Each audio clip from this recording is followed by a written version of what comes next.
Testing. I can hear you. I can hear you.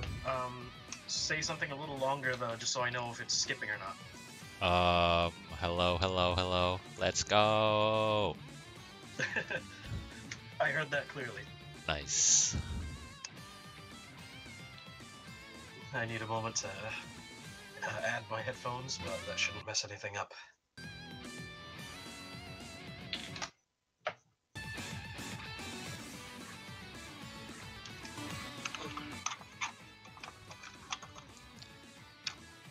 Just waiting for Tari.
I'm gonna turn off the music when it actually starts.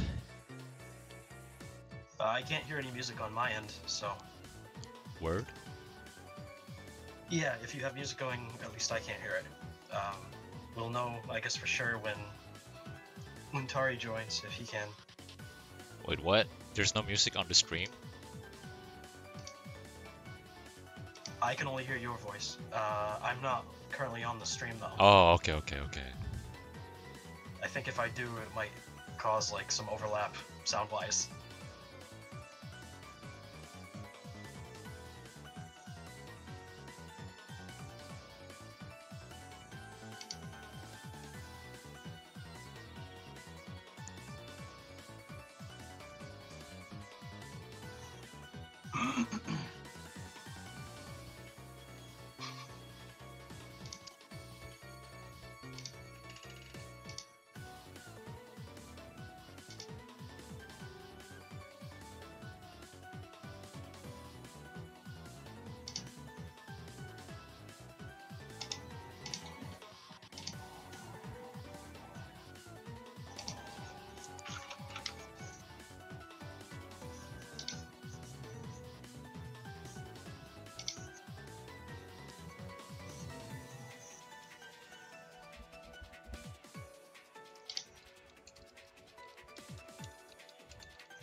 Well, let's see. I guess I'll... yeah, check it too. That'd probably make it easier in case we decide to answer any questions that are asked too. Yes. Oh, there he is. Tari. What's up? That's a good mic. Norse, please. I have Yeah, no that idea what mic is pretty clear. Okay, I'm gonna turn off the music. And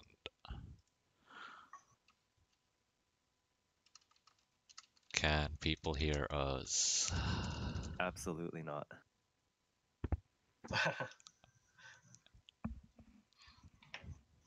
If you do a podcast but no one is there to listen, did you actually do the podcast? What? People can hear us for sure. That's an absolute no.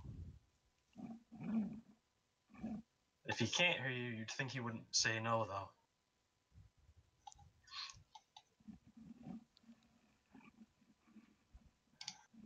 I'm clear, at least.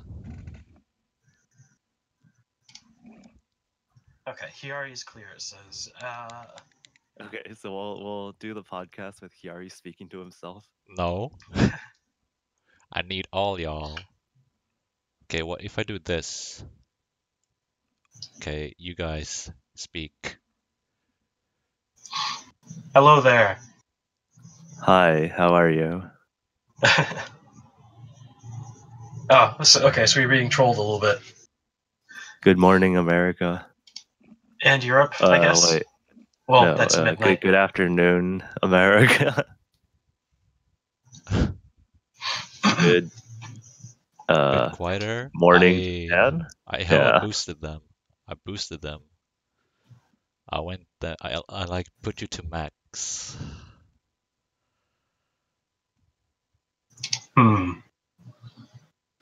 Whisper into my left ear, please. I wonder if I can even pan audio through Discord. Now they're both louder than me. Okay. What if I do this? Am I in one ear now? I'm assuming Discord can't do stereo microphones. So. Yeah, you're not. Damn. Just one. Okay, I turn them down a bit.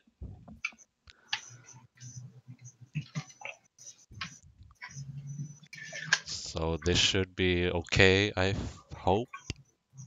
Let me know, Squish.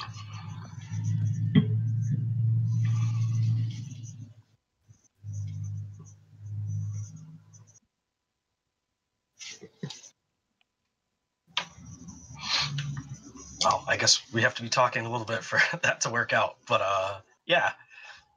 Oh my god. I have a mixer, so I can, pan audio left and right, but Discord doesn't support it. Let's see. I guess in the meantime, I'll actually look for something on Twitter and I'll talk a little to myself while I figure out where it is. I want to find actually kind of the tweet that you wrote a little while back, which kind of is about one of these topics here. Oh yeah. So. Oh yeah. I know what you're talking about. That tweet was like A month or two ago. Yeah, and it was the tweet that kind of sparked this idea for me to start this podcast.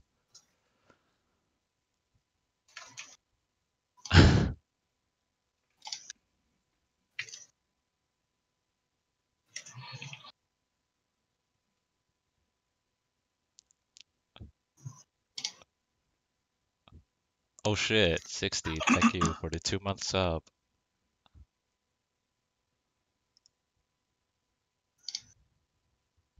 Yep. Okay.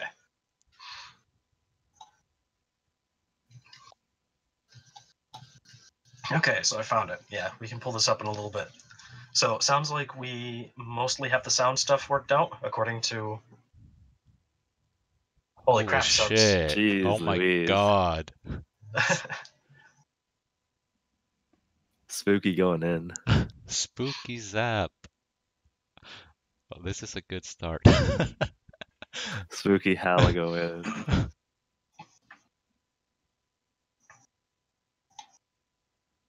Okay, well, yeah, thanks for that.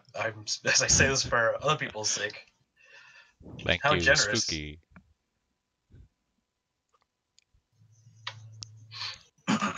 So I think we can begin. I really enjoy, by the way, how both our channels have the same emote, and Twitch didn't notice. Oh, you have that too, Ori Pound? Yeah. Wow.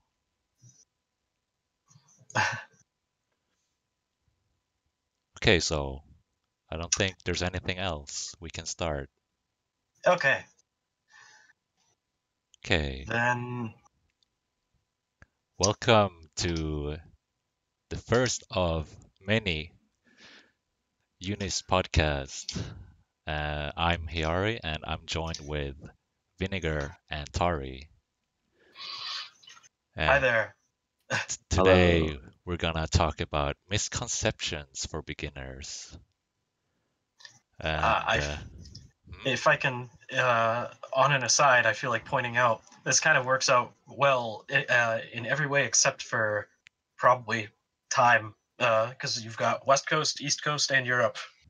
All we need is a Japanese player, and we'll have a pretty yeah, appropriate spread of like all of the UD scenes. Time to get Korean here so we can practice English. all the time zones.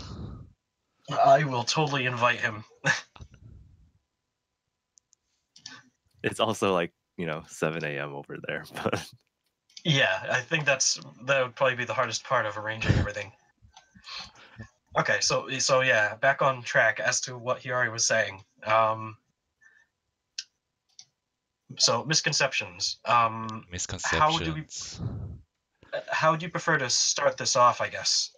Do we want to kind of uh, go back to that tweet you had mentioned? The tweet kind of. I would Um, like to just mention what are common misconceptions. And to me, those misconceptions are Unist is a very grounded game. We hear that a lot. We hear Unist is the SF5 of anime.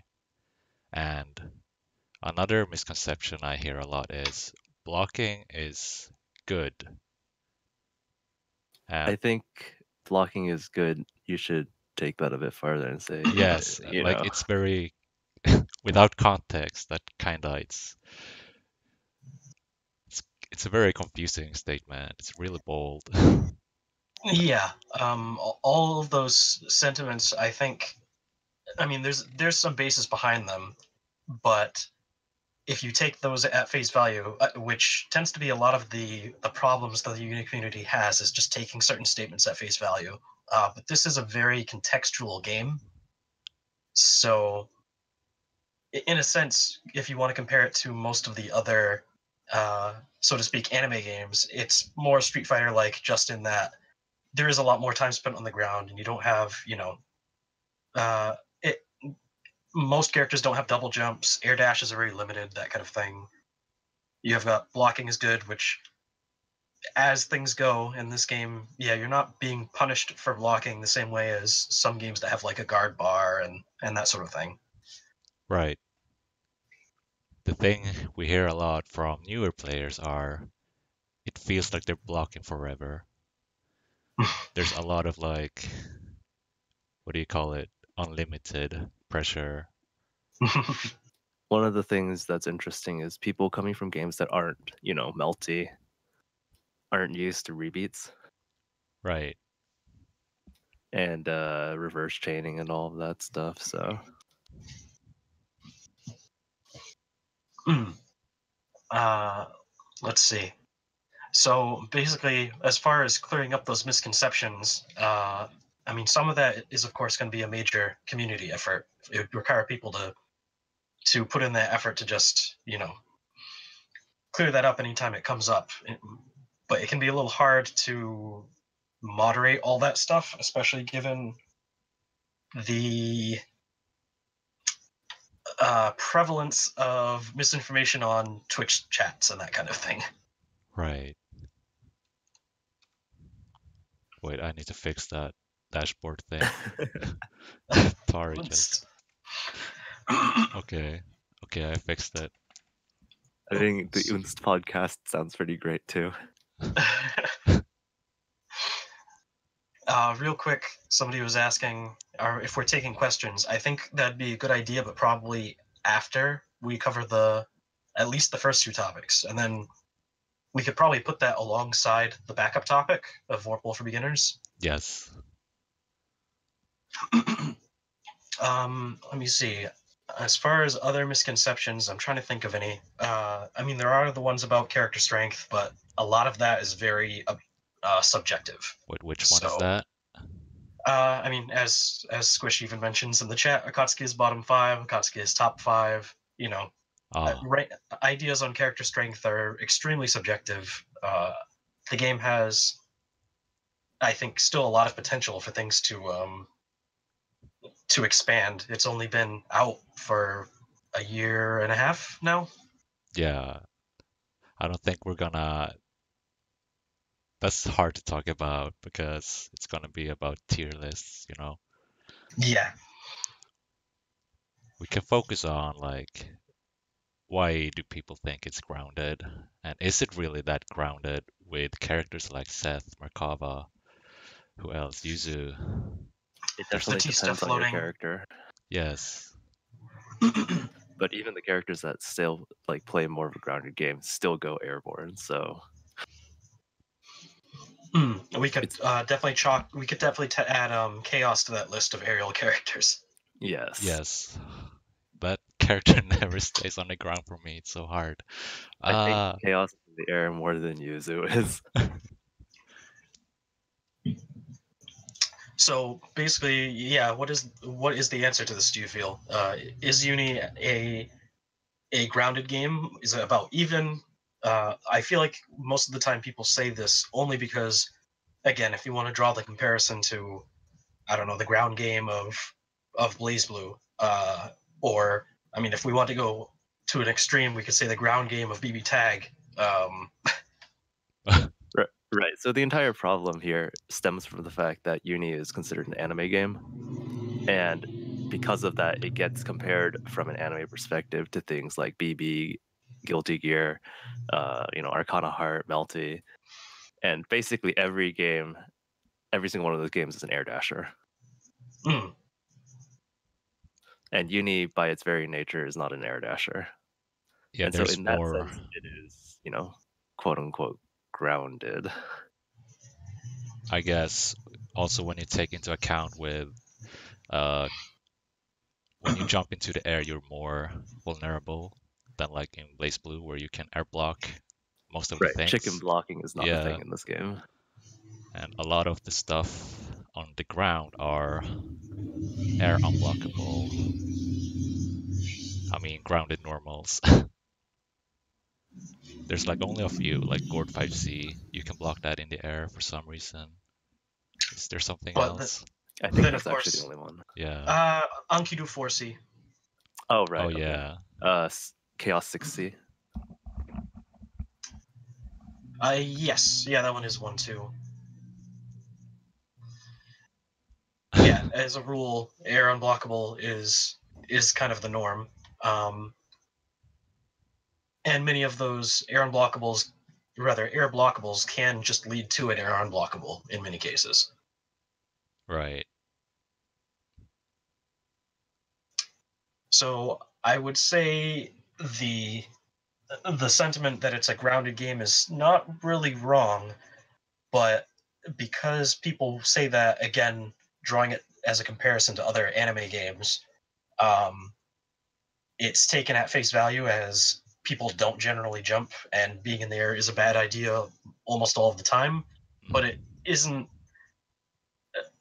It really isn't. I would say like that. If anything, I think this might be one of the cases where a comparison to King of Fighters actually might be apt, since King of Fighters is a very it's a grounded game that has a lot of air options and a lot of jumping is represented. But Okay. and you have a few characters, especially in, for example, in 14, who have very unique air options, like Mian doing her different dive kicks. I have never played KOF. I'm just gonna put it out there. I played it very, very minimally. There's if you watch 14 at all, you'd probably eventually see that one character with the masks that changes, and she basically has the ability to cancel her dive kicks into a command jump and further dive kicks on block. So she can dive kick into dive kick and bounce off into dive kick, that kind of thing. It's maybe for comparison, imagine if Seth could cancel. It's a bit like Seth canceling, what is it? His jump 2C? Yeah, jump 2C Oh, into yeah. jump 2C. Yeah, He things can like do that that. infinitely, yes. It's similar, except yeah, in a game without shield. Right. What do you think about Seth? Does he play a different game? That's something we get to hear. Yes. So it's not like the traditional Uni. You think you play against you play a different game when you fight him. When you And fight when you him, play I as would him not. too. Yeah, I wouldn't say necessarily when you're fighting him is that different, but when you're playing as him, I think you get a lot of leeway to do things that don't really respect the normal meta. He also has several tools that are just kind of designed that don't take the same advantage of the system. For example, if you were to remove everything else and put it into a vacuum, Seth's offensive options on the ground, like utilizing reverse beat and such, are actually not as potent as some others. No, they're Things like no definitely not. cancel are pretty significant, but he doesn't have the ability to rebeat pressure on the level of like Mika or Hyde or say Phonon. Yeah, no, Seth does have his limitations. He plays a somewhat different game from other characters, but it's not like he doesn't still want to win Vorpal and whatnot. Vorpal's pretty key for his general game plan, so I've noticed when I played against Ro, like when I played Linne against his Seth, it felt like he would always be in the air, and I didn't feel like I was playing, Unist. And when I played Gordeau against him, it was very different.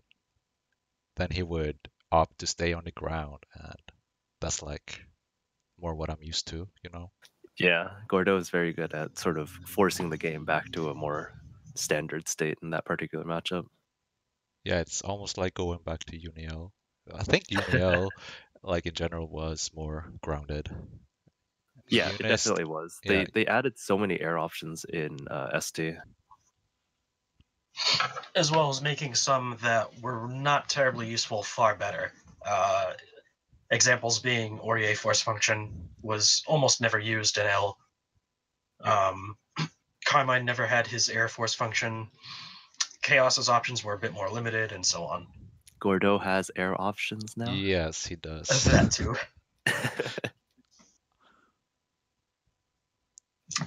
So, should we continue on this or move to perhaps blocking is good without context?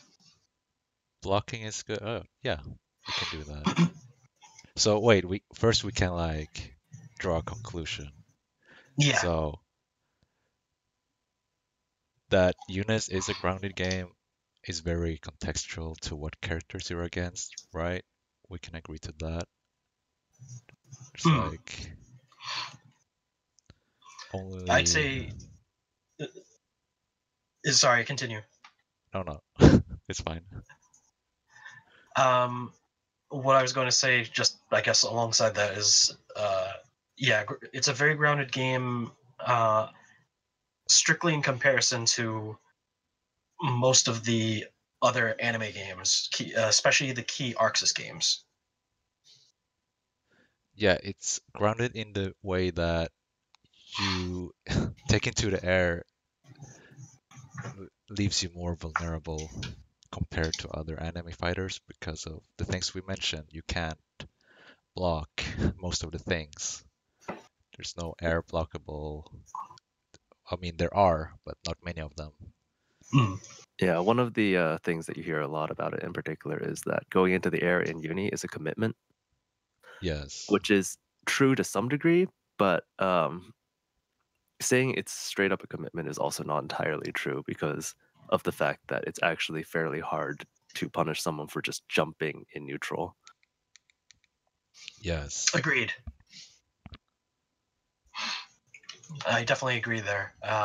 Especially when including certain things like, say, even including grounded assault, which, even if it's not a jump, just it's all things considered fast enough that you oftentimes won't be punished just for doing it. Right. It's the risk there is mostly against OSs. People generally aren't going to react to the assault in time to shield it.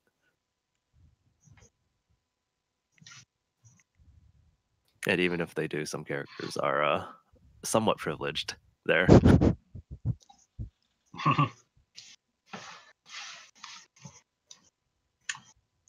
Okay, so do you feel our conclusion? It's probably safe to say it's a more grounded game in comparison to anime, but still not grounded. You have air options and you can experiment with those options, so don't try to neglect them when you go into the game. Let's say it's a more grounded game compared to Air Dashers, but definitely more airborne compared to things like, I guess, Street Fighter, probably Koihime, those types of games. Yeah, I agree with that, certainly. that's a good way to conclude it. So blocking. Blocking is good.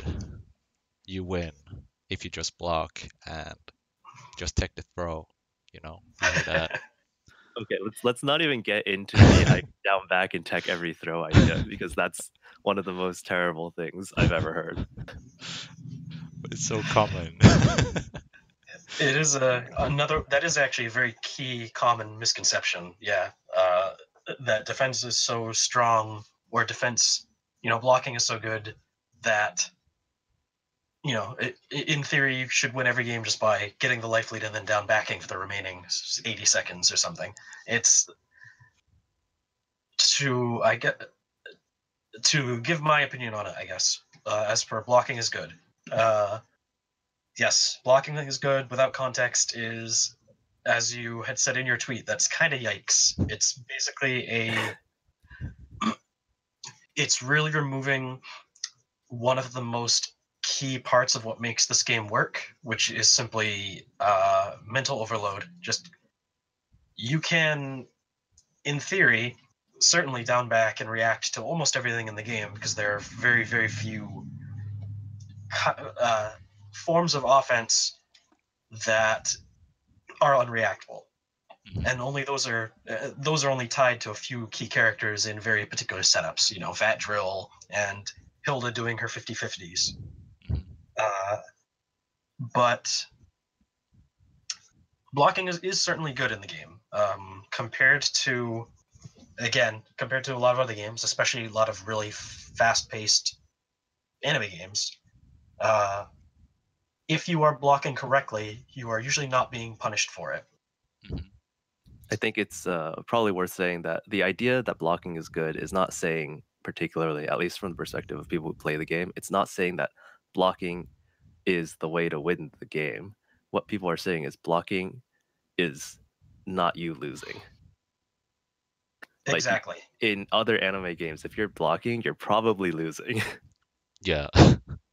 That's how That's I feel in like Blaze Blue, Guilty Gears, especially I think Guilty Gears, here's my I risk was going meter. to say it stands out a lot with Guilty Gear, where you have certain characters whose offense is just whose offense includes several unreactable aspects. Yeah, but You have even if you block correctly, you block the mix up, you still build risk meter, and It's that's okay. Don't worry about blocking in that game because you're just going to get unblockable anyway. yeah, it's hard. It's hard. In Unit, they reward you for good defense, but mostly if you add Vorpal into this case, Yeah, because there are a lot of like nuances to the defensive game in Uni. Things like obviously Vorpal, but also the fact that dash blocking is just built into the game. There's no need to do extra inputs on top of the dash. And it screws with rebeat pressure and spacing and all of that. So there's a lot of good options on defense that are available. That one option actually solves a lot of problems in terms of defense. I'm sure everyone has seen at various points even someone dash blocking underneath an assault and swapping themselves right out of the corner. And getting the punish. That's definitely the most painful thing when someone does that. Wait, what? Like if you assault and like Eltonum dashes forward and then does 2B and it just turns around and hits you on the way down. Oh, yeah, okay, yes. Yeah, that hurts. Let's see. So yeah, blocking is good. I feel, I mean, we can touch on this as a topic another time, I think, but I do feel the need to point out that there's a difference between blocking and defense. Yeah, I was actually thinking about that right now and a way to word that, but you can go on. We call it active defense. Active defense. Yeah, there's simply blocking and not getting hit, and then there's actively defending against scenarios or certain mix-up, or in the case of Uni, oftentimes active defense is deciding whether or not to attempt to throw OS and that sort of thing. Shielding also, like, what do we call it? It locks down options from the attacker a bit. Like with Wagner, she can like put you in infinite block strings if she wants to, and you can just block it. You can block everything, but it's not gonna like do you anything unless you use what you call active defense. Shield, where she can't cancel anymore. Like 214. If you shield a 214, she cannot special cancel it. She needs to go right away into 2-2C. Unless she's at max range, cough. Well, even so. But yeah, no, shielding is definitely important. You know, Uni is a game where if you do not push a button on defense, you will still lose. Yes. It's like you're playing Dragon Ball Fighters if you don't push a button. I mean, it would be hype, I will admit. If someone like in Dragon Ball Fighter literally down backed for 300 seconds and won, that would be amazing. But then I would never want to see that again. That's what Yeah. Goichi tries to do, or well, it kind of looks like when you see him play. The melted blood defense.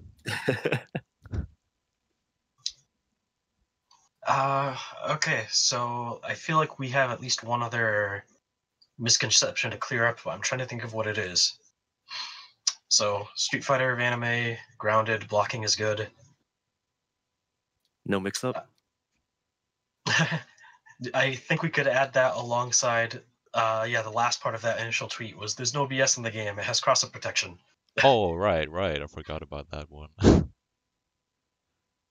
But it's like you said, there's a lot of mental overload when you feed someone so many options. It's going to be hard to like track down like that 26 frame overhead. That's why people get hit by it because they are scouting so many options like throw situation. Are they gonna go for a throw? No, are they gonna assault? Do I have the OS here? And then suddenly something very basic comes up, an overhead. They get It's hit. actually pretty great. Last Wednesday, Klim was in the area, and we were watching him play against Tensei, Alan. And when he went for Eltonum 6B, Klim immediately mashes it. Like, he actually just recognizes it and mashes it. But then he turned to me and he said, I can't do that against Aurier. he literally can't determine that Aurier's overhead is coming early enough to mash it. I wonder what That's that a is. mood. It's pretty great. I mean, part of it, I'm pretty sure, is because Aurier also has 4C. So it makes it so the recognition timing is a little bit later. I agree. I agree with all of that. I also can't really react in most cases to Ori 6B to mash it. Yeah, I don't think I mash any overheads. I don't either. I should. Like I have an option to like force function reaction to stuff, but it feels so alien to me. It's extremely terrifying. I think at the same time, though, I don't want to go off into a tangent here, but I'll say real quick, the fact that Elton, Charge 6B has low invol makes it incredibly scary to me to even consider mashing that. I have no comment against that one. It's also possibly her best starter. It's one of her 3 most damaging starters. And they took away the benefit of Orie's, which is the 2 frames of throw invuln.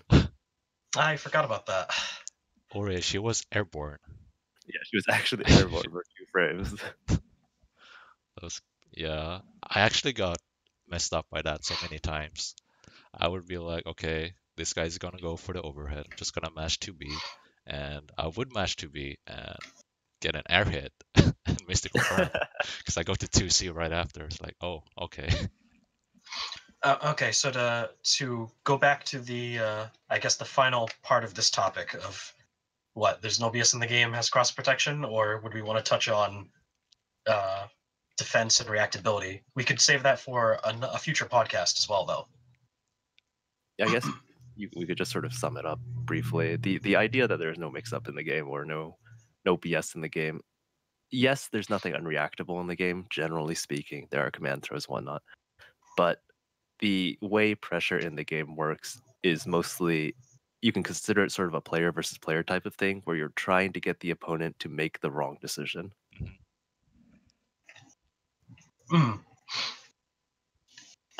This goes back. You're talking about like conditioning now or something, I guess. I mean, it is partially conditioning, right? But the entire way you open people up in Uni in general is you're not looking to hit them with something they don't react to. You're looking to hit them because they made the wrong choice. A lot of it does come down to someone actively attempting to do one thing or the other and getting hit by something that just so happens to beat that option. Throws are probably the exception to that because, it's possible to not react to a throw very easily. Yeah, throws are still in a lot of ways kind of on the cusp of reactability.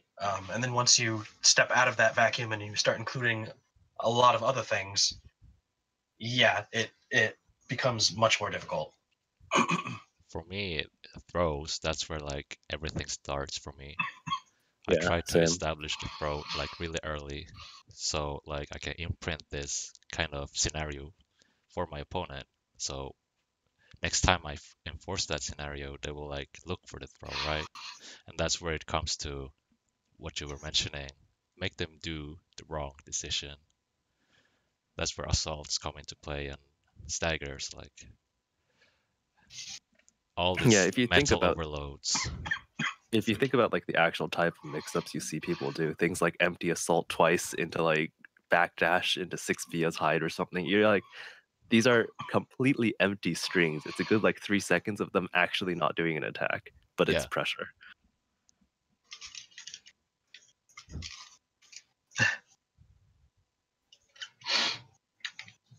And to some degree, that's also, I think, a difficulty some people have is not pushing a button and believing in the fact that they have advantage just because they are on the offense.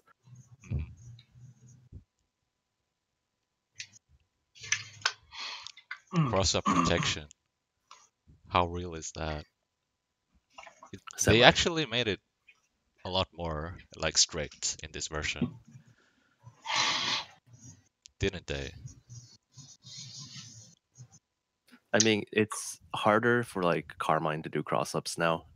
Right. But saying that, cross-ups don't happen is a bit of a question mark statement to me. You've got Chaos, you have Seth, you have certain corner setups that characters can do that really screw with positioning. So there still are quote unquote cross-ups. The only real ones are probably Seth and Chaos though.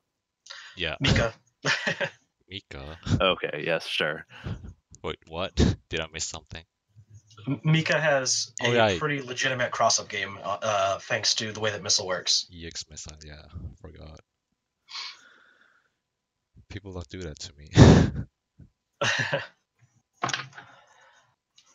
But yeah, I think Seth is the biggest villain. I feel Chaos is a bit more limited. Chaos has to do it off of the setup, but his is pretty much unreactable. Seth's generally have more reaction, like room for reaction, but when Chaos does his correctly and you don't see it coming, then you actually sort of blow up. The problem with Chaos is, unfortunately, is that if you do see it coming, he basically can't not do the cross up. Yeah.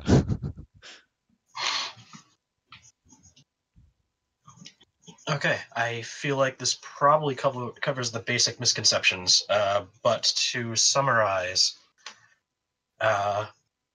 summarizing all of this, if we're strictly drawing comparisons to air dashing games, and especially the really popular Arc System Works games, then yes, comparatively, Under Night in Birth is a grounded Street Fighter-ish game where blocking does not mean that you are losing. But in the context of the game by itself, it's still got a very significant aerial component. Even if there are a lot of air unblockable moves. Blocking does not mean that you're losing, but it certainly doesn't mean that you're winning because of the dynamic between offense and defense, especially as far as system mechanics. And really, the game is pretty fair, and a lot of its design is very intentional and meant to avoid some of the more unfair stuff. But it's still a game where Seth has some actual unblockable setups, and cross-up protection exists, but there are many ways for certain characters to bypass it. I feel like that kind of sums it up for those simple three talking points that get thrown around. Yeah, that was good. I think, do we want to take like questions before we move on? Because there was someone, I think, there was someone asking, which character would you recommend for someone new for learning the basic mechanics, the Ryu of Unist, if you will? Okay, do we all want to take a crack at that? Sure, we can do that. The Ryu of Unist. I actually want to say Linne. I like Lynn as a choice there. She's pretty stable. And yeah, she's very like straightforward in her toolset. It's like nothing weird. It's very like she has a light, she has a medium and heavy. The only like sort of question mark part of that is her double jump, but it's not that big of an issue. Yeah. What do you think, Vinegar? Do you have one? I would say Ryu of Unist. Linne is a good pick. I think as well, though, if you're looking for a lot of that kind of basic, it sort of depends on what they mean by the Ryu, but I'm assuming they mean a character with a straightforward tool set, and then maybe less so a character with a straightforward tool set who also has to use all the system mechanics to succeed. Gordo. I would say it's probably a toss-up, between Linne, Gordeau, and Eltnum, in my opinion. Oh, Elfnam. I was sort of. Sorry, go ahead. Oh, sorry. I was just saying I was sort of veering away from Eltnum due to the way her tool set itself like actually sort of works now. The ricochet shot and enhanced bullets and all of that stuff is a little bit weird. But outside of that, yeah, her game plan is not really anything special. She's just very good at it. Mm-hmm. I think I was thinking Eltnum as well, in part because when I think of a character who can utilize the system mechanics well, especially chain shift, I feel like Eltnum is probably the probably the most capable character in terms of well-roundedness. She's very rarely, in my opinion, put into a position where if she chain shifts, she can't do anything. So I actually think out of the 3 characters that we've listed so far, I feel like Lin is still probably the overall sort of best option, almost purely because the other characters have how should I say it? Lin takes Vorpal and then uses it in a very well decided way, right? You have to consciously decide, okay, I'm going to, throw a fireball and then CS and then take frame advantage here and approach, etc. Right? Whereas both Gordeau and Eltonum have a bunch of sort of gimmicky things they do with CS all the time. So I feel like if you're talking about learning system mechanics, blocking, OSing, those sorts of things, Lin probably is generally the strongest choice. Mhm. I agree. I can agree for the most part. I think it's only to me because Lin does not. She doesn't have some of the same strength in terms of abusing stagger windows, or at least on normals. I know her special Yeah, her windows specials are good. But there's that, and the fact that she doesn't have a go-to one-button anti-air. She does with force function, but it's not the same as, hide 3C being just your traditional throw OS and that kind of thing. Mm. How But does in Ryu most anti-air? regards, Doesn't he how like does DP?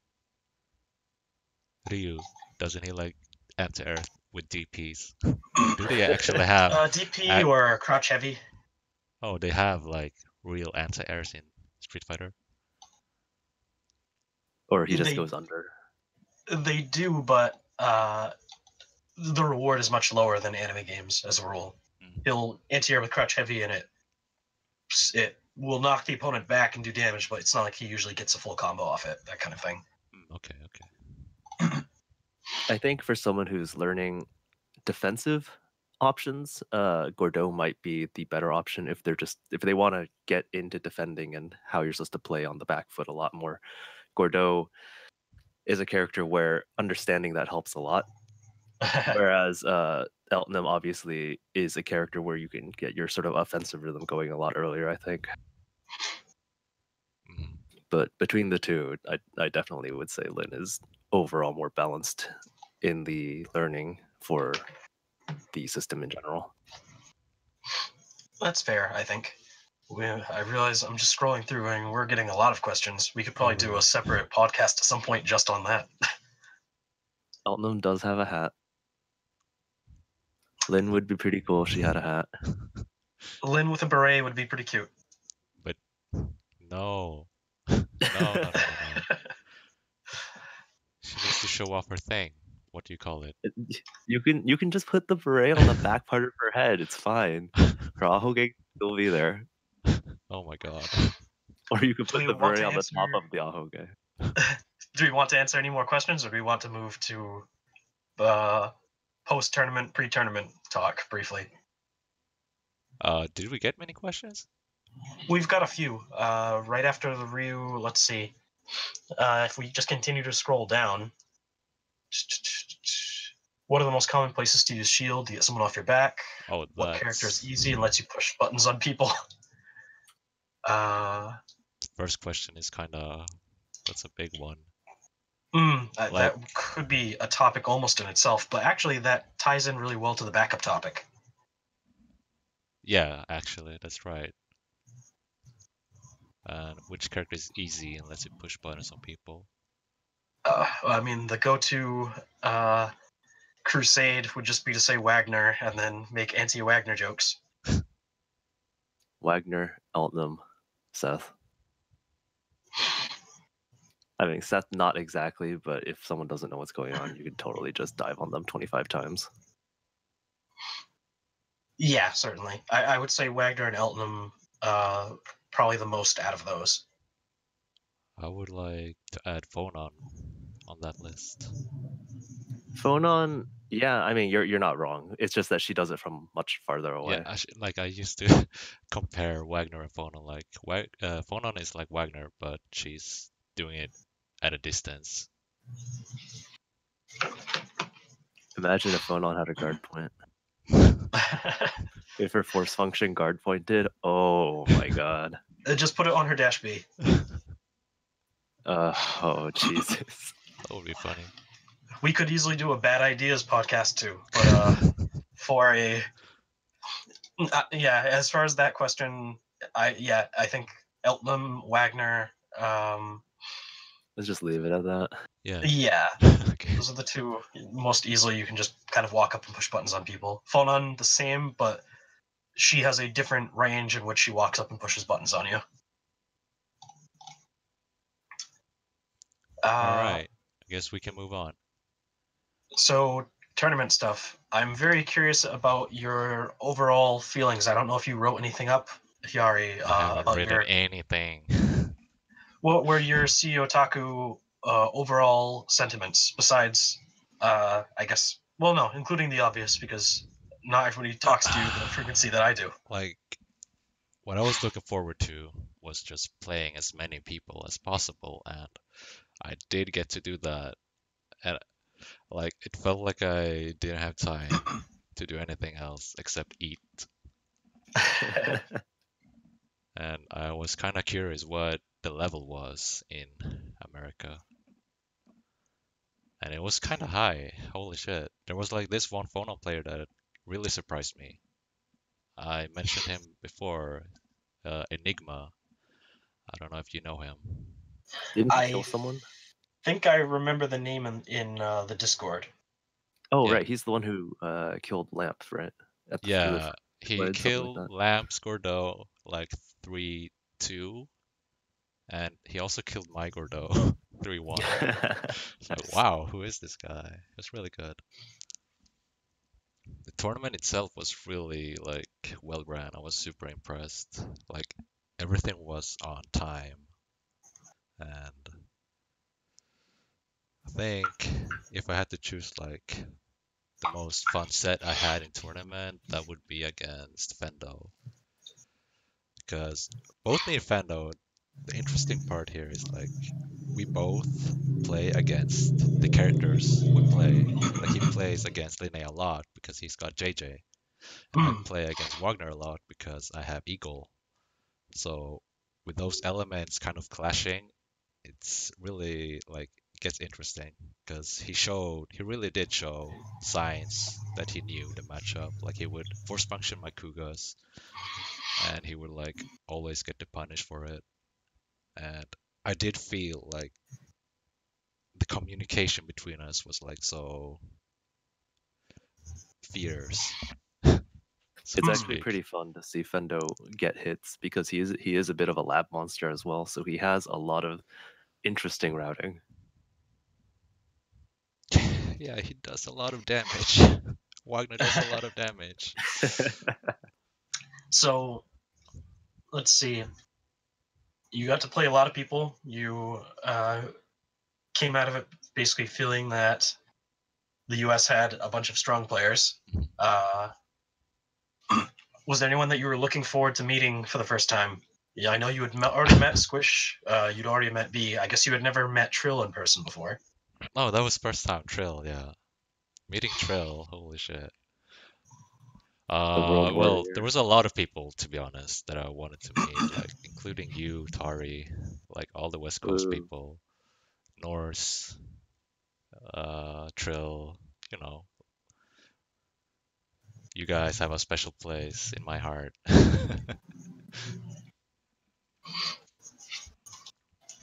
But yeah, I don't know what else to say about my experience. Tari?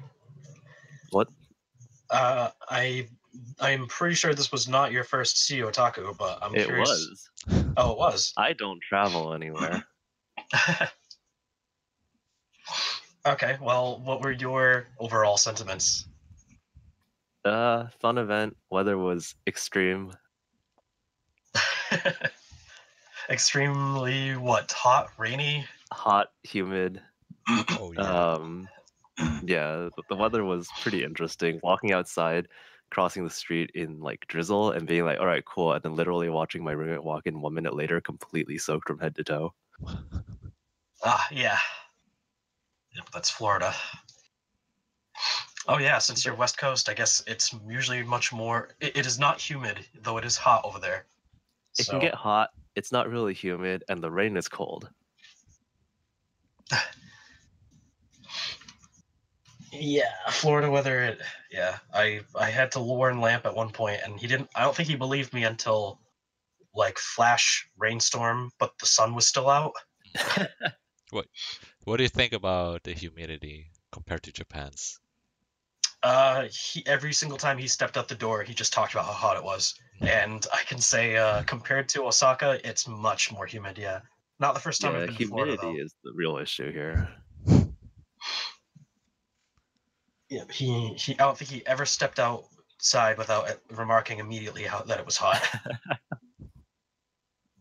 Yeah, on the whole, I thought the tournament was quite fun. I did get to play quite a few people. You know, I ended up doing the like 156 games with Trill or something at 12 Oh, at night. Wow. That was interesting. first to 100. No, we were just playing it. It just went up to like game 150 something. Oh my god. Yeah, that was actually extremely interesting because we also were just playing with our subs and whatnot. So there was a lot of interaction that we weren't really used to. I got to play Seth against his Chaos. He played Uh-huh. Mika against me. It was very interesting. The tournament itself was I thought it went pretty well, you know. The top 48 was one of the most insane parts of the bracket like I've ever seen. You just mean in terms of the names involved, or It just mean overall the level of play in top 48 was significantly higher than I would have expected a year ago at like top 8. Top 16 for sure. The top 48 here could have a lot of the people in there could have made top 16 last year somewhere.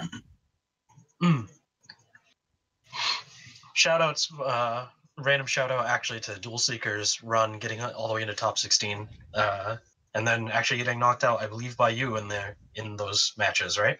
Yes, to my amazingly terrible CS input. Well, these things 2 happen. AD turning into 2 ACS. I've done that to a lot of people, and it's almost always by accident. You weren't the only one. I'm very familiar with that. Dual Seeker knocked out some really good players. He did. He was made a crazy run. Yeah. He almost Knocked beat out. Trill in pools. It came down to the last round, last match. It was really And close. I keep hearing Duel knocked out Jushichi, JJ, and who was the last? Who was the upset? There were 3 upsets. I only know that he beat JJ, Norse. Norse was the 3rd. Oh, Yeah, okay. it was Jushichi, Norse, and JJ. And I think JJ was the last one before he got into top 16. Yeah.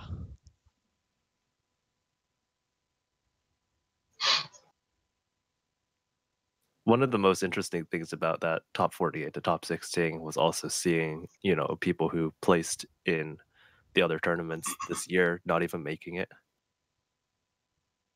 You've got Clem who didn't get into top 16, top 8.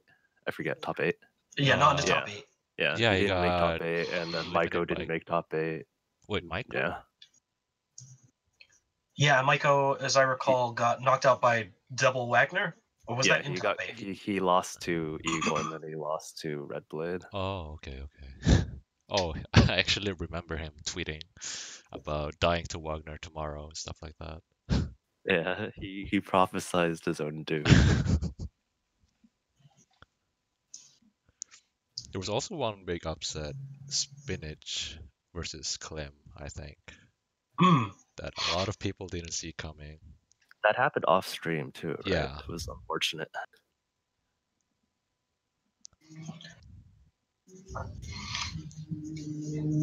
And as You have I a favorite recall, set, Taro? Infinity as well, right? Uh, Didn't make top 8.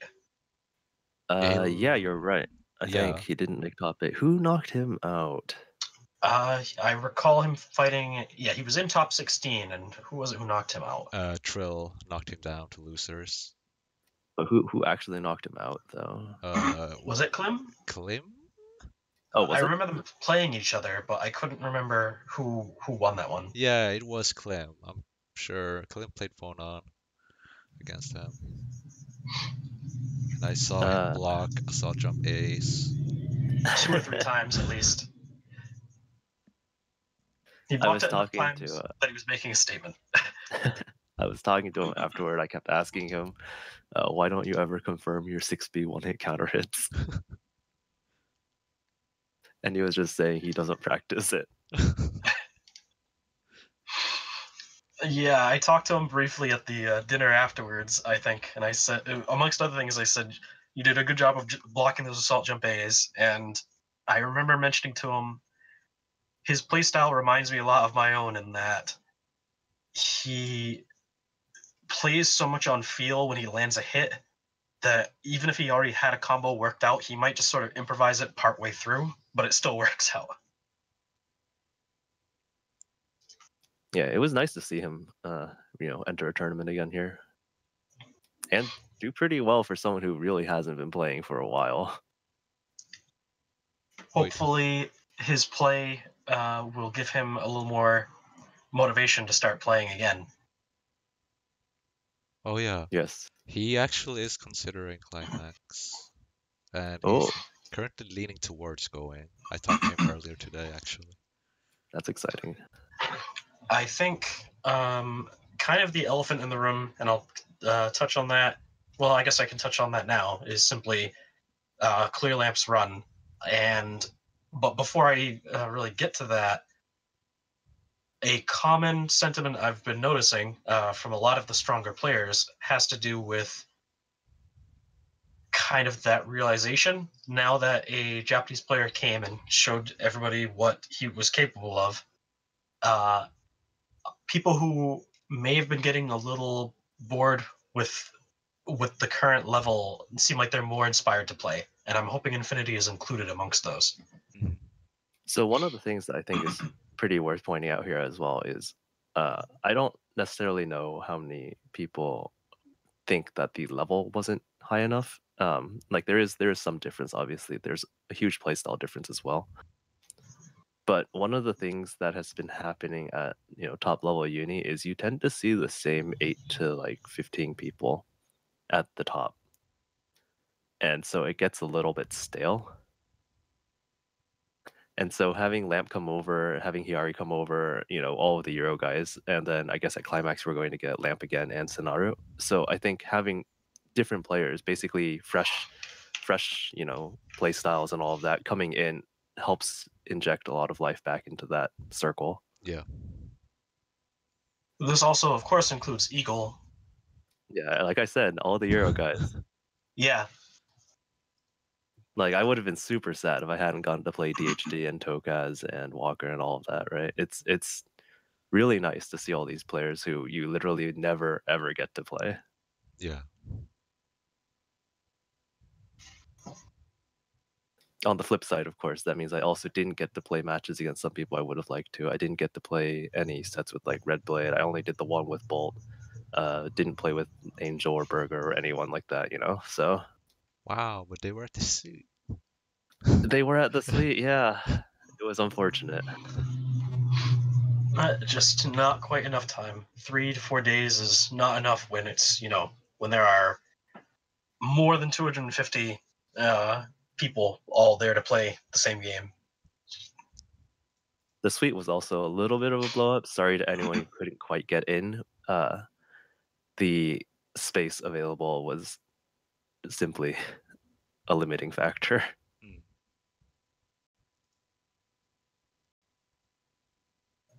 What about you, Vinegar?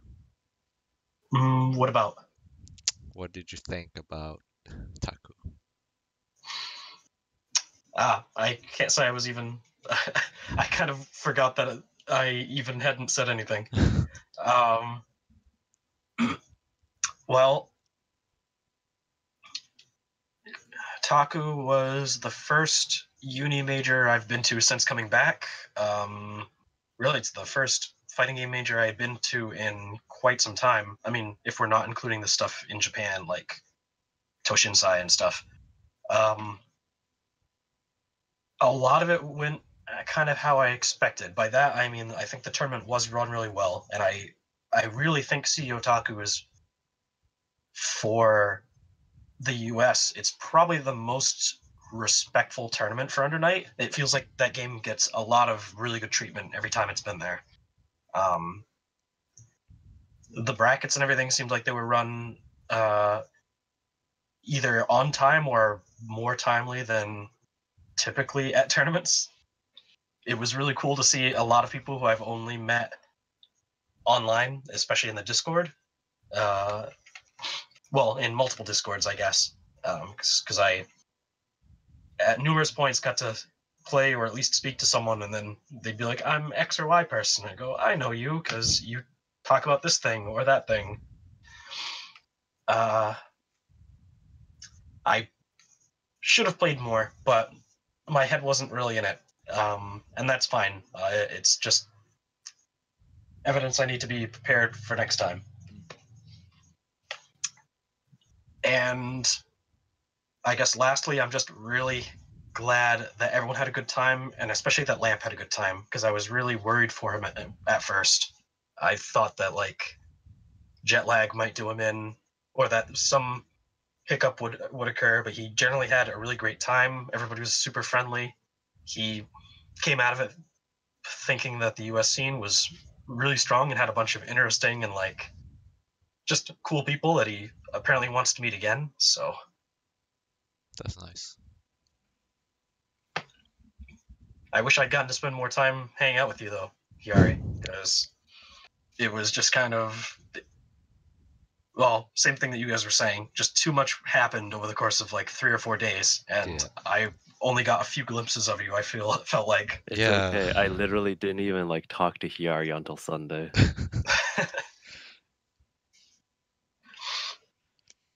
I tried. I I tried. think I only talked to you on Sunday as well, Tari. Technically, we talked on Friday for like 5 minutes. Yeah, that's basically true as well. I also got to meet the likes of Brett like almost at the last minute. It was like 3 hours before we flew back.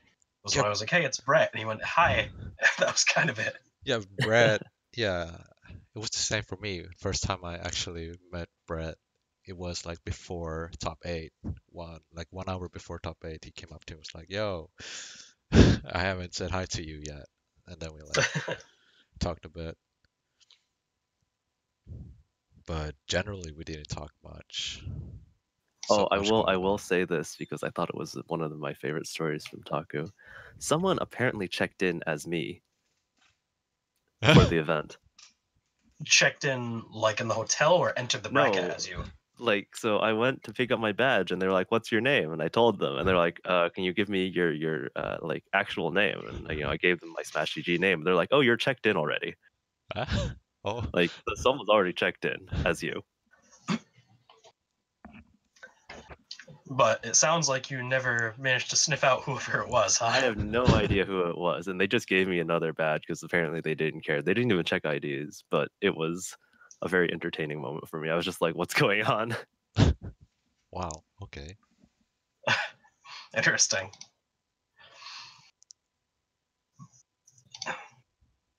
Someone claiming that on the bottom in chat, but I wonder how true that is.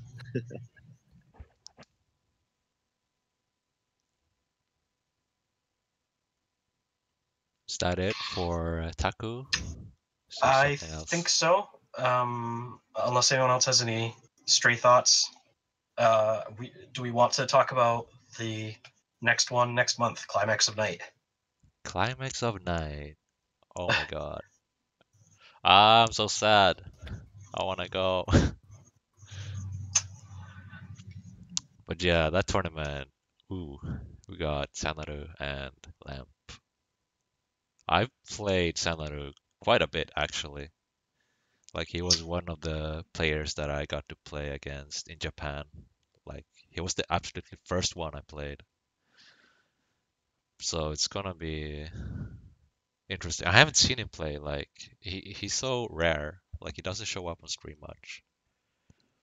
So it's gonna be cool to see him interact with the North American scene. So, from what I had heard, this was according to Airco, one of the Batista players, who did talk to Lamp a little bit in Japanese while he was there at Taku. According to Airco, he said he had asked Lamp what was going on with Senaru, and I'm not sure how. I'm not sure how verbatim this was, but he claimed Lamp said that Senaru's gotten weak because he hasn't been playing Uni. He's been I've seen him for a little while now in Tokyo fighting Tuesdays. He's been playing DBFZ on at the weekly event that Giuna and Majin Obama run. But Oh yeah. I'm not sure what that means for Uni. I heard that Sanaro said he was going to train back up because he's getting sponsored to fly over. Oh. Yeah, I had heard the same. That now for the past that recently he's been grinding, but for a time he really hadn't been playing Uni at all. But he's a BB tag and DB player. It's okay. Nothing was better than seeing Sanaro's early BB tag tournament run, where he just played Vat Walled and did nothing but DP assist. Oh, I missed and that. didn't even do combos because of the way that works. He got like second or something by doing that and not doing combos. I don't have much I can even say to that. If it works, it works.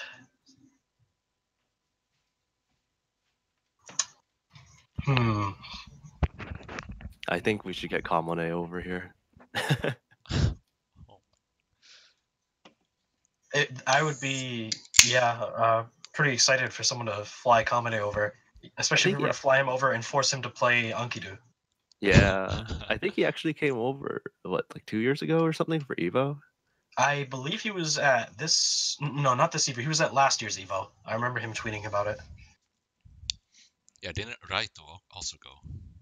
Yeah, that same year, I feel like it was the big three. It was Raito's, Kamone, and suddenly I don't remember his name, unfortunately, but Narita, I believe, right? Oh yeah.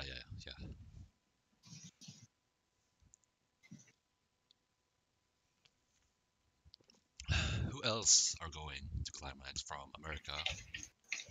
What about the West Coasters? West Coasters, I'm not actually sure who's going. Maiko is considering it, I think. He does have free time. I'm not sure who else. Brett, maybe?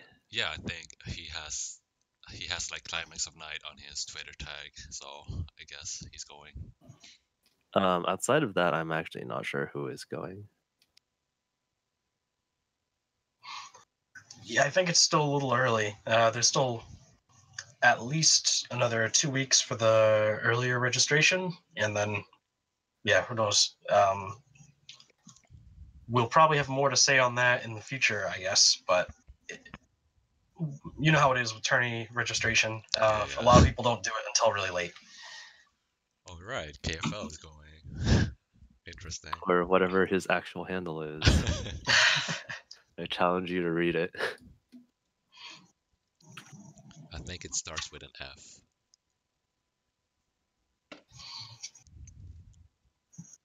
I suppose there's not too much to say for Climax, especially given that it's a first-time tournament. Here's hoping that the whole thing gets run well, and it would be really nice for this to be successful enough to become an annual thing. I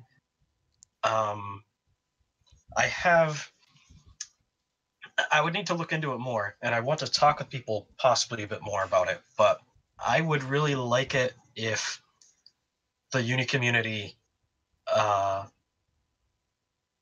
really established, say, between 3 and 5 tournaments each year that we really want to focus on as like community, as a community focus. CEO Taku is really a good example of what the community can do right now when everyone gets together. That was the second highest amount of entrants and one of the most hype actual top 8s.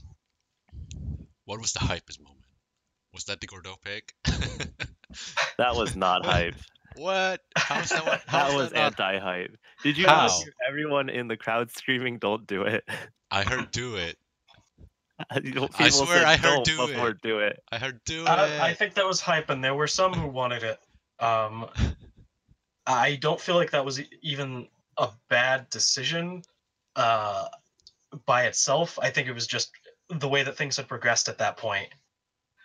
Squish may have it right. Squish busting out the Swords of Revealing Light card might have been the hype moment.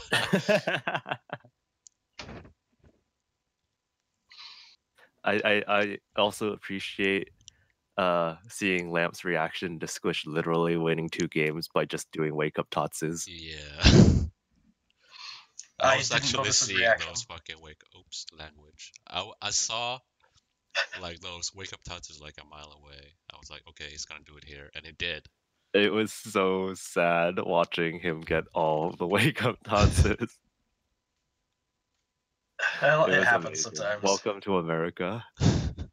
It does say something when I think, yeah, most people familiar with Western Uni just kind of smelled it coming. It's not even Western, it's Squish. I suppose. I think it could be both. Part of it is Western Uni, but a large part of it is Squish. Okay, let me put it this way. Back in EL, I say this constantly. Squish's defense has deteriorated since SD has come out because Tatsu exists. I can see that. I can see that. That's probably fair. I mean, when you're given a think he tool will that agree good. with me.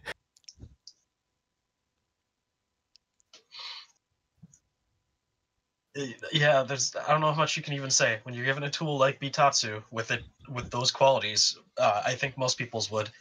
It's a lot like, you know, when you're playing a character who's given a really good DP.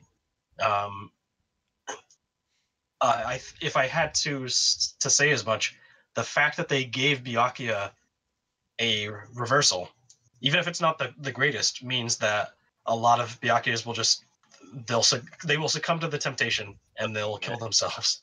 Yeah, it's great. Well, it's okay because before Byakuya succumbed to the temptation by doing the EX command throw that wasn't invuln.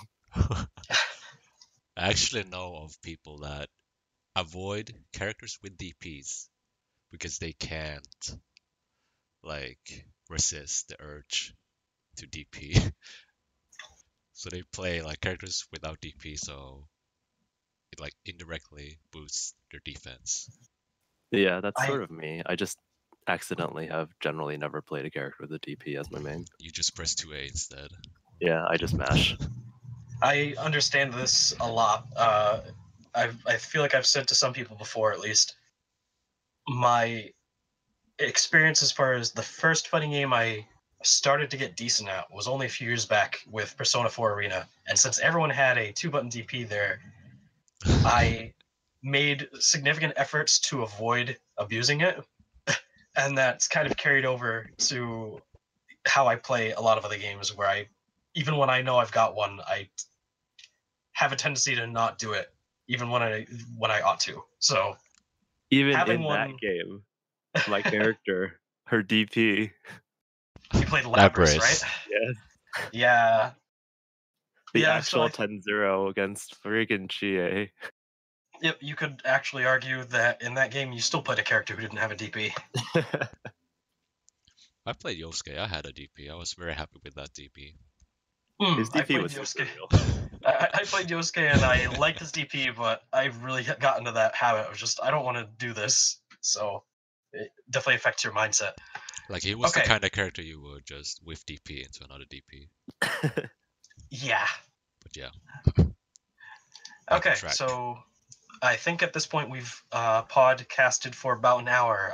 I still have some time. I don't know how much you two have. We can go into the backup topic, or we could we could answer questions, or if there are any. All the time in the world. Yeah, I'm fine. If there are any chat topics that we would want to pursue, I can scroll through a little bit. Any questions? We can go through it right now. If someone has any questions. Hanzo Gonzo has one from up above a bit. How many Americans do you think would go to a Japanese Unist tournament? And we should extend this and say how many Europeans do you think would go? If I knew about it in advance, far enough in advance, depending on the size of the tournament, if it's large enough and it is announced in advance far enough, then I think there's actually a pretty decent contingent of people who would go from America, because a lot of people want to visit Japan and don't have a solid reason or date to do so at the moment. What would be the best? Like KSB, I think it does like. KSB is the one that's under consideration for people from the West Coast right now. Possibly Evo Japan, which is what, in January? Did Evo Japan have Unist last time? It didn't. Yeah, That's it the didn't. problem. Yeah. And Shinobi, also, if you guys have any Shinobi, questions about Climax. Did you choose the name? Yeah, we should. Yeah, we can touch on this too.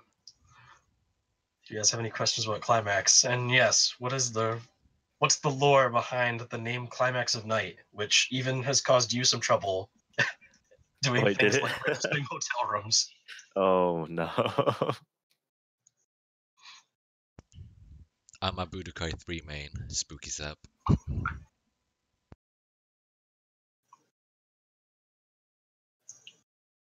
What is NA lacking in order to reach the next level? Nothing, strictly speaking. I would agree with that. Yeah. They're not untouchable.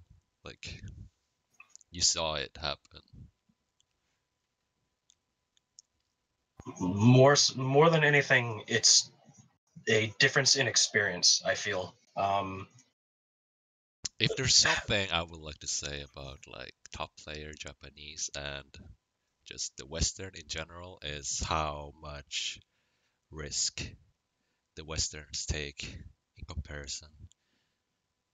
Like, I feel like players like Lamb, they minimize the risk a lot. I think one of the big takeaways in general in playstyle between Western players and Japanese arcade players is the spending of money and its effect on mentality. Yes, I felt it. I felt it when I was there. Like, I got bought by Shasho like for 14 games, and I was like, before I put in my 100 yen, I was like, hold up, chill for a bit, think. And I actually, when I started thinking, I actually did better. So yeah, I know what you're talking about. Like, it's definitely real. Yeah, I can attest certainly as well that just when every time you sit down to play, you are spending $1, and anytime you sit down to play again after losing, you're spending $1.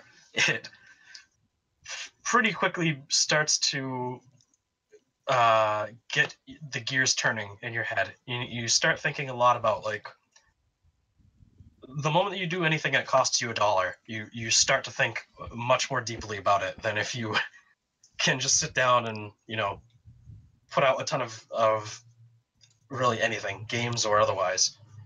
Yeah, it's so easy. Like on Netplay, there's nothing on stake. So you just, if you are a strong player and you Netplay and you like always go positive, like in due time you're gonna become careless in your playstyle because there's like nothing to worry about.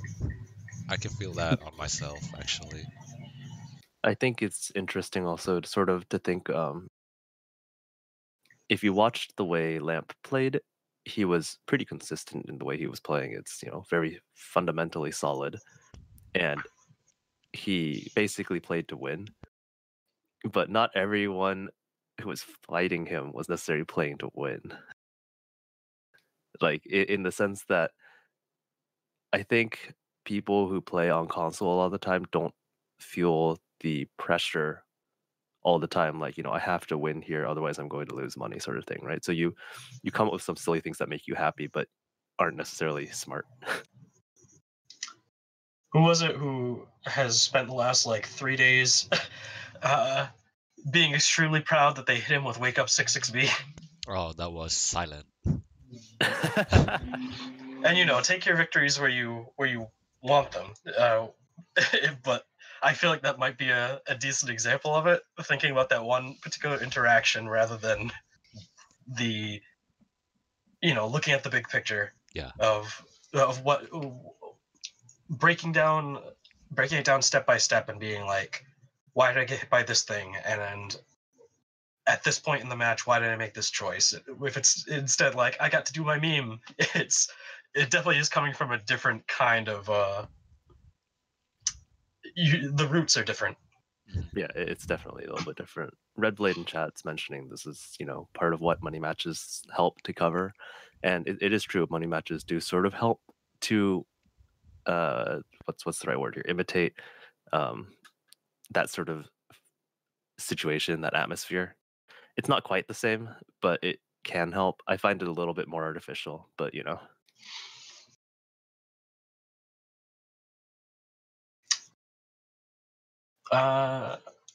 Yeah. So as far as Red's question, yeah, I don't think that there's anything inherently that divides Western and Japan scenes from in terms of level, and I think a lot of Western players are at the level where if they were to go to arcades, they'd do very well, and they'd probably end up. I believe you said that people said that about you while you were there as well, Yari. That if you were to linger in Japan for a while, you'd end up being a top level player. Oh yeah. Yeah, that was Nekomiku who said that. I Actually, will say that. Oh, sorry. Go ahead. it was after Nekomiku and Isago went to Sweden, like 2015, I think. And Nekomiku was like, if Hiyari picks up stick, he'll be a top player in Japan, basically. That's it. So the West is there. Yeah.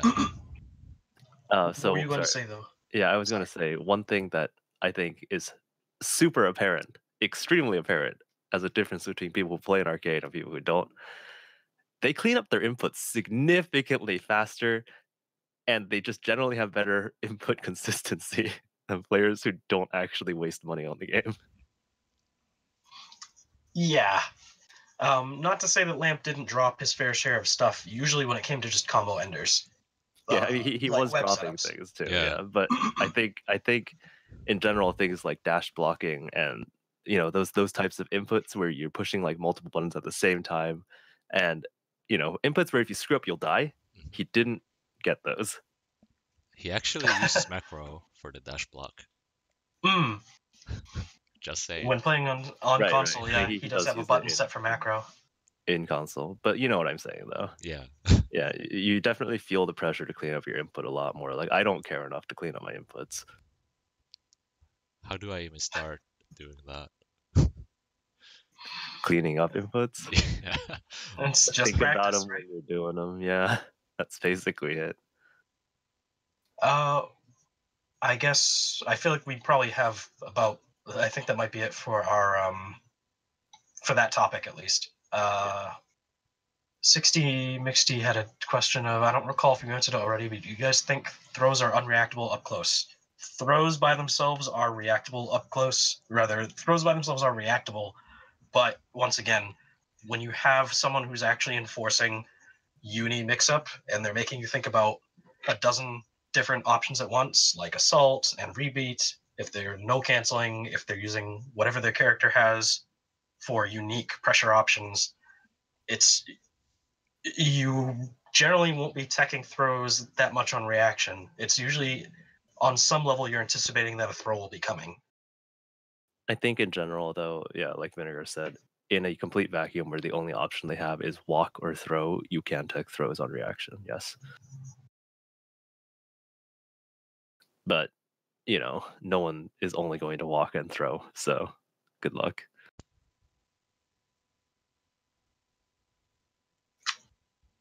Nothing from Hiyari? Yeah, I agree. Fair enough. Let's see. Any other questions, Skim? I don't think I see any.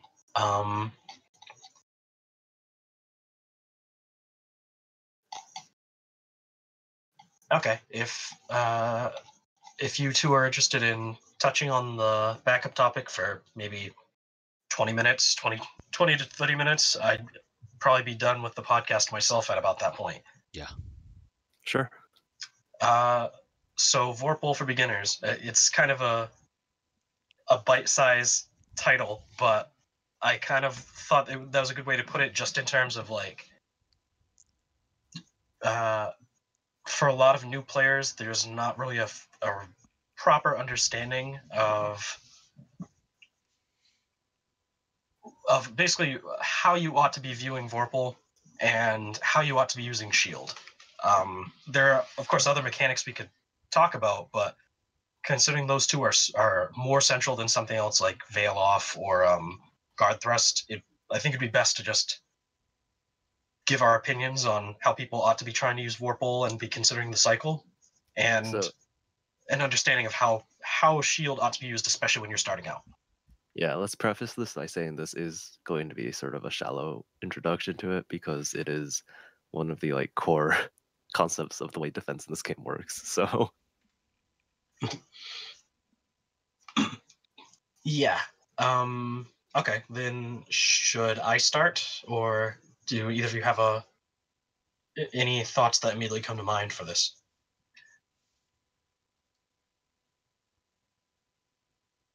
You can go. That long silence. That's fair. Okay, so this is of course all going to be player opinion, but this is based on what I've seen and what I've experienced. So as far as Vorpal, since this is targeted specifically at beginners, my advice for Vorpal, chain shift, and that sort of thing, at least at the start, I think it's best to strongly focus on earning Vorpal when playing, like just over the course of a match, and kind of worrying about the results as you go. A lot of people play they start just trying to play basic fighting game fundamentals, and that can still go very far in any game that you play, including Uni. But Vorpal and chain shift throws such a wrench into certain interactions that you can't really ignore it, or you do just start to get blown up. So my suggestion for newcomers really is to focus strongly on earning Vorpal and learn for your character 2 or 3 strong implementations of it. That can include things like learning how to chain shift during gaps in pressure, but also most characters have at least one option that you can chain shift on whiff, or that you can or have an attack that you can force someone to block and then chain shift for advantage. Um, and even if it's not the best thing to do as the level of play gets higher, getting into the habit of realizing, oh, I have Vorpal. I'm going to the most common example, of course, being I'm Gordo. I'm going to run up Grim Reaper chain shift, simply because it's a pretty dominant option, and there's almost no bad way to go about using it. So you're better off, in my opinion, until you get really comfortable with things like the flow. Just if you get chain shift, then just blow it and see what happens, because in most cases it will still have not been the worst play. So, in my opinion, from watching, some people newer to the game trying to get into it, I feel like one of the most common pieces of advice is, play the game, worry about Vorpal a little bit later, that sort of thing. I will say that it's fair to sort of focus on just understanding your character's options first. But once you're comfortable with that, I think focus on winning Vorpal and don't think too much about actually spending it. Because focusing on actually winning Vorpal on every cycle while you're playing, I think naturally, once you get used to that, when you try spending it, you will immediately start to understand where and when during the cycles, like spending it becomes worth it and not worth it. This is just my personal opinion on it, but I Can feel like you think of an example? So when people get Vorpal when they're new, a lot of the times they'll do a bunch of stuff with it, and then they're like, "Okay, I want Vorpal. I've got this option to chain shift, or um, I would say guard thrust, but no one actually does that. But it's mostly chain shift, right? People have this thing where they can do chain shift, and so they don't really think about it too much. And they start pushing buttons again. They do a chain shift. It's like 9 o'clock on the Vorpal cycle, and they've just thrown away the next cycle completely, and they don't understand that. Like they aren't thinking about winning the cycle again at all. It's not part of their mentality. Mm. Hmm. From what I've seen, my observations is that newer players, or even like mid-level players, they don't actually use chain shift. Like I see people go for reversals, or even when they have chain shift, they just reversal instead of going chain shift Yeah, I first. I see that too. I do think it is important for people to understand how and when to change shift. I just feel like it makes sense, personally speaking, to learn Vorpal cycles and then to apply winning Vorpal to your gameplay, like using it, rather than to think, okay, I want Vorpal so that I can do this thing. I agree with you, but at the same time, to me, I feel like since we're talking beginner level, and for a lot of people, they just forget these options even exist in the first place. That's if anything why my suggestion is if you get it, find your powerful uses of it and then just kind of go for it. Only because a lot of people just forget altogether. As Hiari said, you'll have people who they will get Vorpal and then they'll just immediately gamble on reversal if they get knocked down, rather than exploit all of the implications that come from knocking someone down who has Vorpal, especially a character with a really good defense.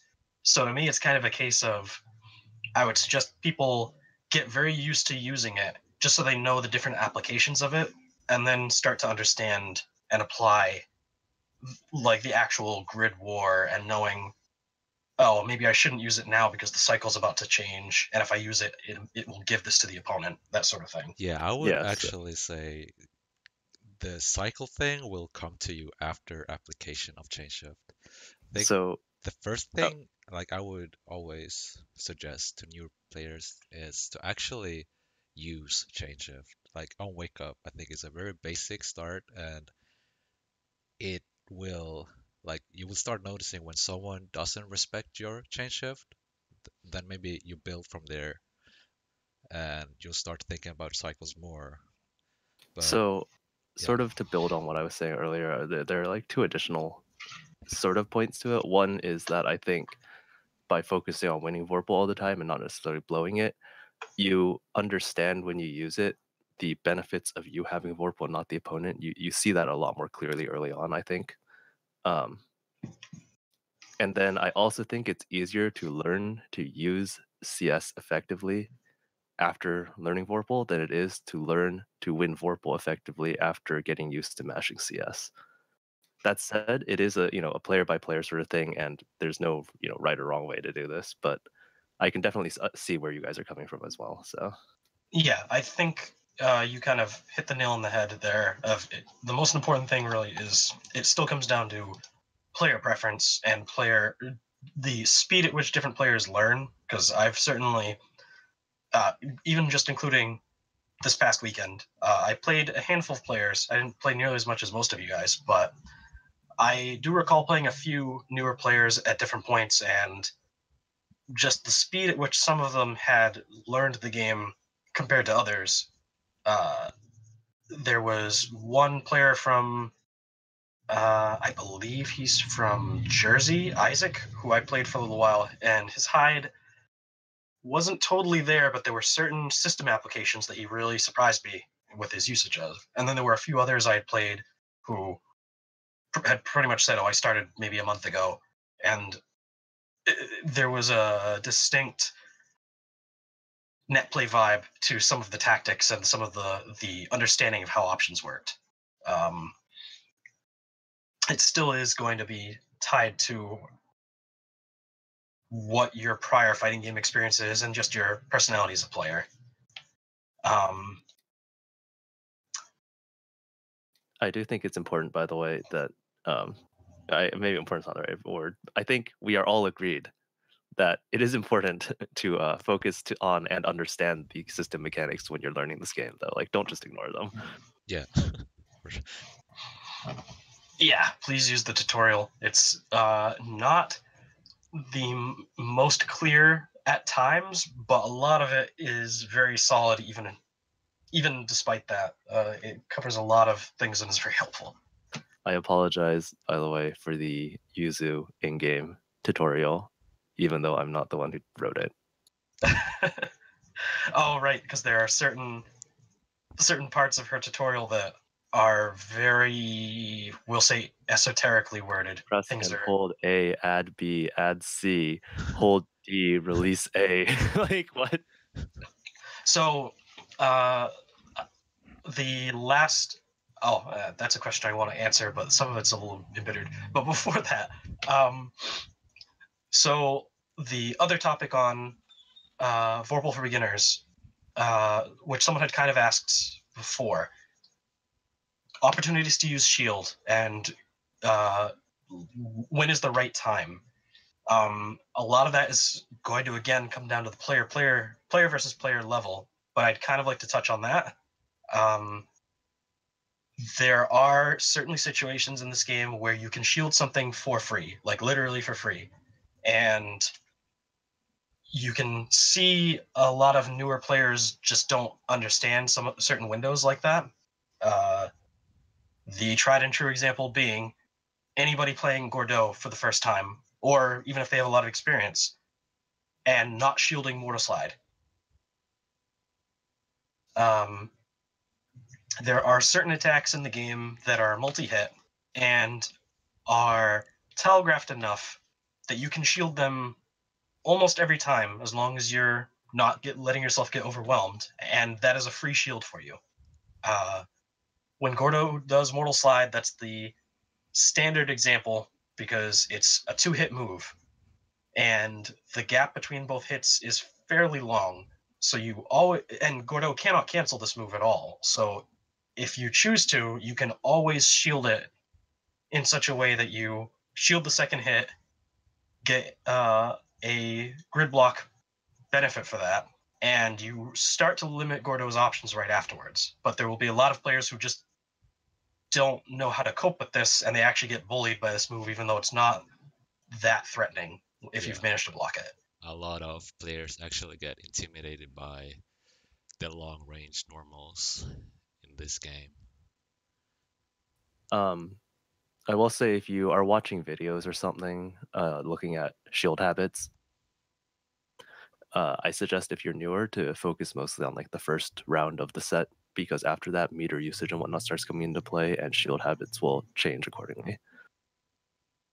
That's a good observation, especially since, yeah, once you account for meter and or once you account for chain shift, certain things suddenly become more dangerous to shield. Akatsuki Bitatsu or Merkava doing I don't know what his move is called, but his ATP, the hop that's slightly plus. Air noodle arms. Yeah. I love that. That's a So, combo, by the way. Hmm? The air ADP into 22C. I love that combo. Just saying, sorry. Yeah, his ATP. I don't know what all of Merkava's move names are named like I Devour or I Flail and things like that. They're all kind of oddly named. But yeah, the shielding habits, that's actually a really good observation, as you said. Especially the first round when people don't have the means to kind of create those shielding mind games. There are a lot of things that you can shield for free, especially full screen. Merkava, for example, people who struggle against Merkava, which is 99% or something of new players, at full screen, he has no real options that will threaten you from simply. You can actually down back shield, and past a certain distance, there's nothing Merkava can do that actually threatens that. And if he's attempting to simply do Merkava things, he'll be losing the grid war for it. Yeah, that's generally the weakness with long range normals in this game, that the shielding becomes less risky the longer away your opponent are. So usually you will hear people say that characters like Hilda, she suffers Vorpal because due to how she works, like she will always throw buttons at you, kind of, and there are many like telegraph specials that she does, like backspike, that are free to shield, and when you shield, it puts Hilda at disadvantage because Vorpal do not. Yeah, and if you have Vorpal, that some of her options actually just become suicidal. Yeah. Unironically, it takes a big brain to play Hilda. Unless your goal is to actually, follow the canon and get Eden. Yeah, if you want to just play Hilda in character, then just do whatever, because it all looks pretty cool, but it's also very unsafe.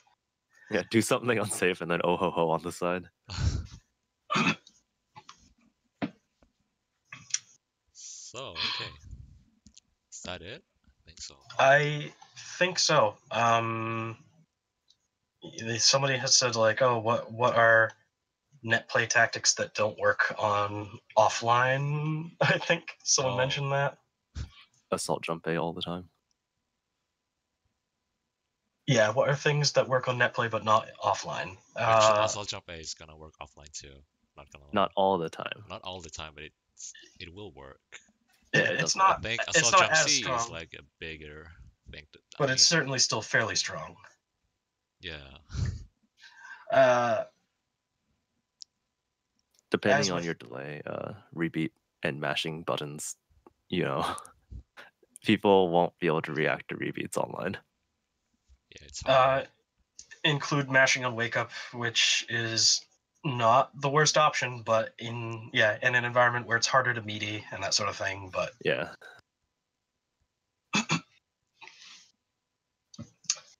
And then I feel like we're about done. Why don't we end on a question from Spooky, especially since he's been the MVP with the generous MVP with subscriptions for everybody. What are some games you guys enjoy that share the same qualities as fighting games without necessarily being a fighting game? 100% orange juice. Thank you. Let's go. Someone mentioned played that game earlier today. Blank mentioned, I forget what it was that I played with you that one time. That multiplayer lawn drying. Curve Fever. Curve Fever, yes. That's a real footsie game. I thought you guys were talking about that the stick figure game with the giant snakes when you get to the sides. Oh, what is it called? The jousting game. Someone definitely knows what I'm talking about. When you get to the end, it's only side scrolling. It's left and right, and then you're just fighting with stick figures trying to run all the way to the sides. No clue. Someone will know what I'm talking about, I'm sure. Yeah, Nidhogg, thank you. Oh, yes, Nidhogg. That game has snakes too. Nidhogg is honest footsies. Not the answer you wanted. So, how do you two feel about first Uni podcast? Does this feel like we've covered the essential topics? You're asking us or the chat? Yeah. Oh yeah, I'm feeling very satisfied with this. Yeah, I got nothing. Shout outs, by the way, to Lamp for coming to Taku, because we didn't say that earlier.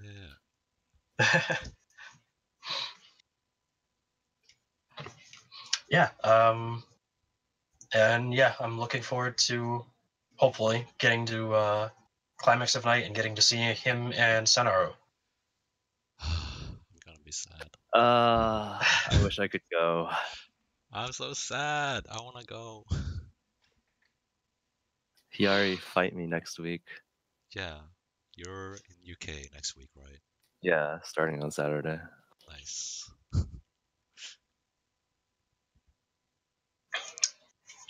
Okay, then I think it's probably good to cut it from here, right? Yeah. Probably. So that was episode 1 on Unist podcast. Thank you so much, everyone who tuned in, and special shout outs to Spooky Zap for the subs. I really appreciate it. Thank you. Did anyone keep track of how many he actually gave I out? think Uh, 19. I remember looking in the chat twice and seeing at least 5 in 2 different packs. So I think it was 19 in total. It Yeah, was quite a lot. holy crap. okay, so thanks everyone for listening. This was a lot of fun actually talking with you two about it. Nice getting the chance to talk to you both again. So We spoke more here than we did for the entire weekend at Taku. Yeah. yes, we did. That's crazy. Okay, then from here, I think at the very least I'll cut. I'm going to cut out, and I will hopefully talk to you guys again. If I don't know when you guys would want to do this again, but just keep me informed. Yes. Yeah, I hope anytime's chat good for me too. enjoyed it too. Thanks for tuning in, guys. I'll talk to you next time.